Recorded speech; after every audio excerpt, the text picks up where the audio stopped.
1 Samuel chapter 28 records that when Samuel had died, Saul went to a medium so that he could speak to Samuel. But did Saul actually speak to Samuel? In verse 11, the woman said, "Whom shall I bring up for you?" And he said, "Bring up Samuel for me." Okay, we already have an issue.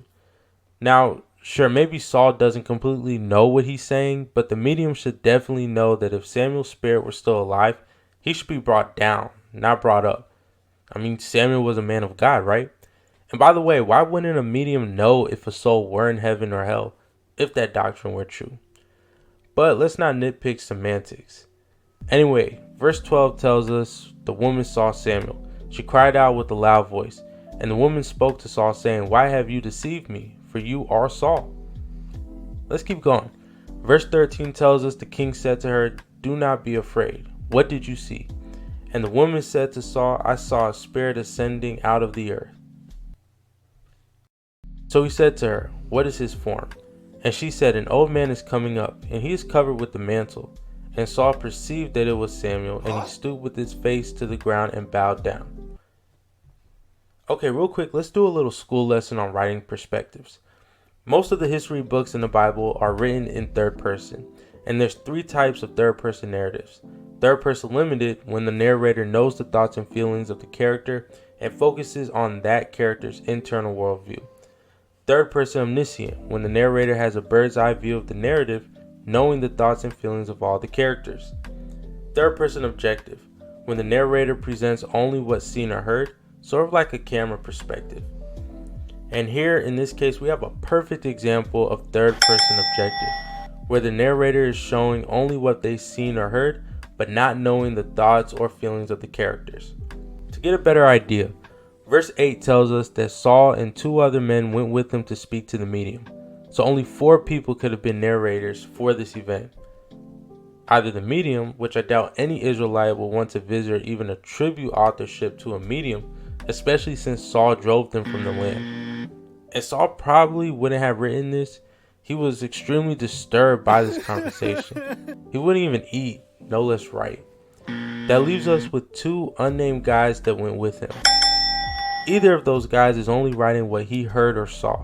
So in verse 12, the writer is not definitive in whether or not the medium saw Samuel, only that she may have seen someone, and the one they were looking for is Samuel. So he's making more of an inference than a fact. So what do we know so far? First, Saul didn't actually see Samuel. It was the medium who claimed she saw a spirit ascending with the form of a man in a mantle, and Saul perceived it was Samuel. We know that God can raise the dead, and his servants through his power can do resurrections. But this wasn't a resurrection. This was a medium who, by the way, has every reason to say whatever Saul wants to hear, who claims she saw a spirit in the form of a man. She didn't even say it was Samuel. Nope. You might say, well, same difference. Raising a spirit is basically like a bodily resurrection. You sure about that? Every single recorded resurrection had at least one thing in common. The spirit was raised with the body. Whenever God raises someone from the dead, the spirit and body was raised together.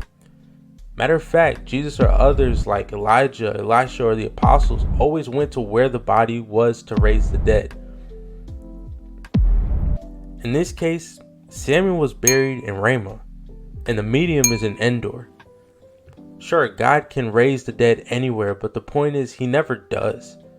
And again, the medium never confirms this is Samuel. Nope. She saw a spirit ascending in the form of a man with the mantle. At this point, you're probably thinking, well, what about the prophecy? Moreover, the Lord will also deliver Israel with you into the hand of the Philistines. And tomorrow you and your sons will be with me. The Lord will also deliver the army of Israel into the hand of the Philistines. And Saul did lose in his next battle with the Philistines, where his sons fell and he took his own life. So how did the spirit get it right? Well, the devil has some tricks up his sleeve too. He's not exactly powerless. For such are false prophets, deceitful workers, transforming themselves into apostles of Christ. And no wonder, for Satan himself transforms himself into an angel of light. Therefore, it is no great thing if his ministers also transform themselves into ministers of righteousness, whose end will be according to their works. Also, what we know from Job is that the devil needs permission from God to do anything to us. Jesus prays for Peter because the devil had been given permission to sift him. To us, this might be prophetic, but maybe it's just that the devil had already been given permission to destroy Saul and his sons. So what's the point? The coming of the lawless one is according to the working of Satan, with all powers, signs, and lying wonders. There will come a time where Satan will impersonate Christ and go as far as to appear to resurrect the dead. And if you believe the dead are not sleep but living spirits, you're going to be gravely deceived. Then if anyone says to you, "Look, here's the Christ," or "There," do not believe it. For false Christs and false prophets will rise and show great signs and wonders to deceive, if possible, even the elect. See, I have told you beforehand.